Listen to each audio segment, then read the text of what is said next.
Avec l'appui financier des collectivités et de fondations, la commune de Forges et sa maire Micheline Bernard ont réussi à mettre sur la table quelques 325 000 € pour la restauration de l'église Saint-Laurent, datant du XVe siècle et qui en a grand besoin.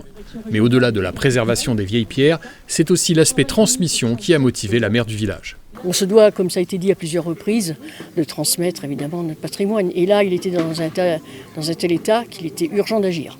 Et comme les travaux sont d'importance, ce mardi 23 août, les élus avaient rassemblé les habitants du village devant l'église pour assister à la signature d'une convention entre la mairie et la Fondation du patrimoine afin de mettre en place un appel à dons. On organise pour la commune un appel à ce qu'on appelle le mécénat populaire.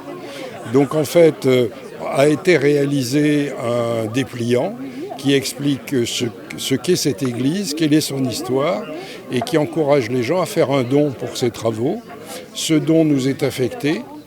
Les gens bénéficient, puisque nous sommes reconnus d'utilité publique, de 66% donc de baisse, enfin du montant du don en déduction de leurs impôts. Et nous reversons cet argent à la commune au fur et à mesure du déroulement des travaux.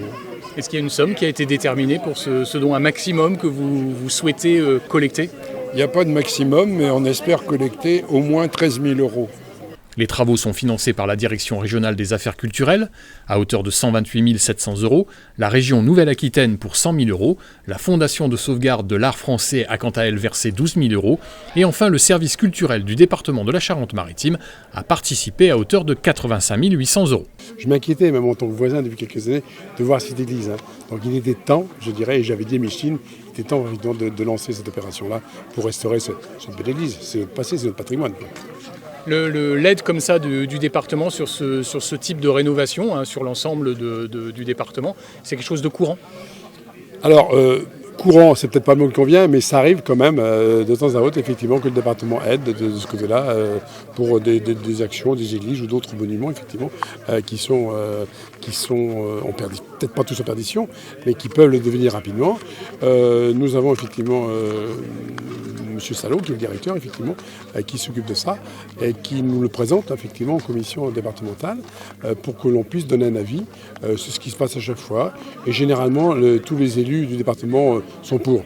On a ce sentiment, c'est notre fibre, c'est dans nos gènes, si je puis dire, ce patrimoine que l'on veut entretenir, ce beau patrimoine départemental, que nous avons quand même un département qui est assez riche, il faut le dire. Certains, effectivement, il y a eu des endroits qui ont été bombardés. Moi, je sais que je suis maire des Refrains, on avait beaucoup de bombardements, effectivement, à la guerre 39-45, où on avait perdu beaucoup d'architecture, mais il y a des communes, il y a encore beaucoup de choses, et c'est tant mieux. Les travaux devraient durer 1 an et Micheline Bernard a promis d'organiser une grande fête pour l'inauguration. Rendez-vous donc en septembre 2023.